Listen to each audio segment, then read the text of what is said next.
a cliche saying, but like God doesn't call the equipped, right? He equips the called. And so when we talk about that, like we have this unique calling, each and every one of us, to be that person that's called. So makes me want to be a kid again and go through one of your classes or your formation. It's so wonderful to hear you say to really look at priorities and look at the right goals. It's great to have goals and all of that. So as you talk about, the world is louder, is that what you said? Yeah. That was in my head. I was forming a quote. The world is louder than you said than the Lord. Than the Lord. Yes. Wow, I hear that all the time here. Yeah. That there's just no time, no interest, no priority for it. So your parents must be dealing with that a lot. I mean, parents who are not practicing what they want their kids to practice, right? Yeah. Do you see that? Do you see? I do. A difference between, we want our kids to have it, but see you later, I'm going to go out to breakfast. Yeah, I'm going to drop my kids off here. And, and I think one of the things that as we as a church, as a whole, and I see it through all levels of ministry, right? It's not just the little kids. It's like high schoolers and middle schoolers. Their parents want to drop them off, and you take care of the hard stuff. Like, you take care of the hard questions. But don't say anything that I don't want to hear, right? That I have to then go and have a conversation about.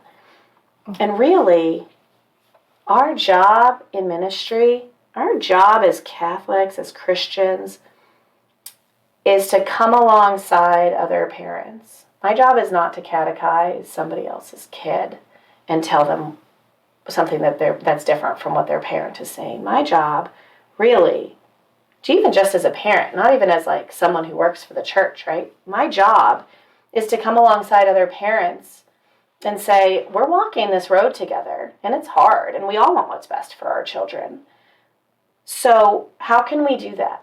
How can we accomplish all of these goals, the academic, the sports, but really still make faith our priority? Yeah. And still say all of these things are good, right? All of these things are important. But how can we then also say, but the most important thing is the God who gave us these things, right? How do we point them to that?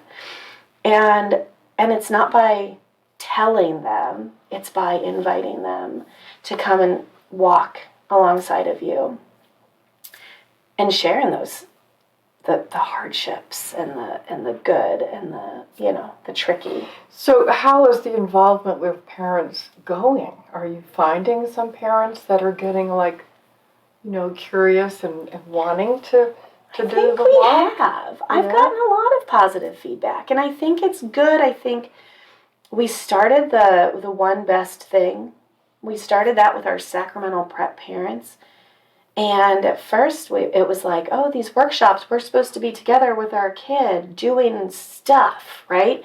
But really, if we separate the kids and the parents, and we give the parents this chunk of time to reflect and go into themselves and ask themselves the questions that they can then turn around and ask their kids. What are my spiritual preferences? What is my relationship with the Lord? What has it looked like? What are those key moments in my life that have determined my faith, that have made me want to raise my kid Catholic? Is it just because my parents raised me Catholic and this is a box I check? Or was there an event that brought me back to the Lord? And I think there's a lot to be said for giving parents time. Good questions. And in fact, I was going to ask you that question myself. What highlights do you see in your own walk? I know you've had a sort of a wonderful progression, but are there highlights? Are there highs for you?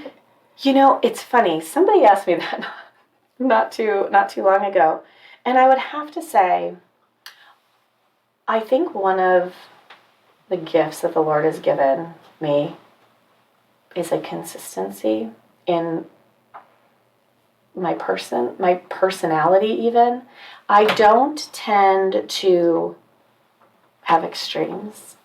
And I think that's good, especially having 5 kids. I think it's good because my emotions can't be like spiked, right? Like I have to maintain like a decent, okay, here we are, like let's bring it all back down. Whereas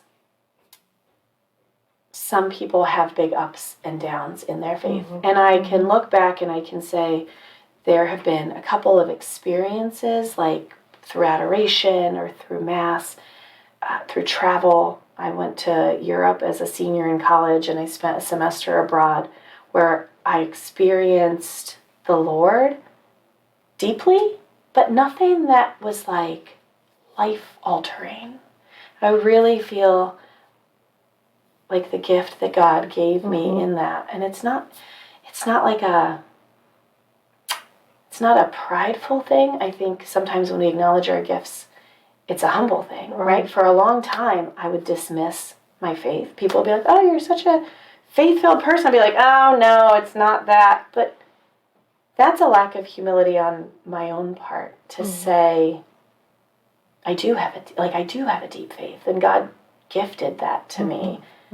And it hasn't had these moments of like, I never lost a parent, or, and that brought me to my faith, or I never experienced tragedy that brought me to my knees and then brought me to my faith. Of course, like we've had hardships and our marriage, like Marty and I, we've had ups and downs in our marriage, just like everybody does, but nothing that has like brought us to our knees to the point that like I can't, I can't focus on anything except the Lord. The Lord has just always been at the forefront of my heart. So I've been blessed in that. And again, like not everybody has that, and I know that, and I can look at other parents and their struggle, and I know the struggle. I want, of course, I want what's best for my kids too. And we all have different ways that we get there with our kids. Yeah. So I'm curious, how did you meet your husband? So we actually went to college together, but I did not like him even a little bit. He was a jock, and he ran with the popular crowd, and I was a bookworm. So you were pretty different. Yes, 100%. And so we were socially civil, and that was about it. And I graduated, and I never thought twice about him. Went back. Was he younger? Or? He's the same age. We graduated the same year. All right. And I went back to Colorado, and I worked in ministry for 4 years. And my best friend got a job in Maryland. And she called me one day and was like, you should just apply. You've always wanted to live on the East Coast. And I said, sure. I'm up for a change. So I applied for a job. What kind of job? I didn't Youth really ask ministry. you that. Oh, okay. That's where you started that. Okay. And I applied for a job at St. Augustine's in Elkridge. And they flew me out for an interview. I was very confident I was going to get this job. And as I was waiting outside for my interview to start, I was standing there with my best friend, and her and I were just chatting. And the doors of the church hall open, and out walks Marty. And he had just been interviewing for the same job. No. And I was like, Marty Link. I was like, hey, we went to college together. Long time no see. Very social. Very, excited to see each other. And I walked into the interview, and I had a great interview. But told them that I couldn't start for a couple of months. I needed to get my affairs in order in Colorado before I moved out. Well, they ended up hiring Marty. Oh my gosh, he beat you out. He did. To this day, I say it's because I couldn't start right away. But he's a fantastic youth minister, and so he definitely deserved that position. But it just opened this door of communication where I was still interested in moving to Maryland, and less than a year later, I was offered a job in Annapolis at St. Mary's and moved out. And he contacted me a few weeks after I moved out to Maryland, and he goes, we should go get crabs sometime. And I'm a Colorado girl. They don't do crabs in Colorado. We don't. And I was like, that is the oddest request I've ever been given. So it just we started hanging out. He showed up on my doorstep in Baltimore in the middle, like at nighttime after a youth group. It was, I was convinced that someone was breaking into my house. Oh my goodness. Row home in Baltimore, knocking on the door with his hood up over his head. Oh my gosh, and you should know better. I'm looking through the peephole thinking, this is it. This is how I end. And I stood inside the door wondering what I should do, and he calls me, and I said, oh, From the other side of the door. And he goes, and I said, Marty, there's somebody outside my door. He goes, it's me, open the door.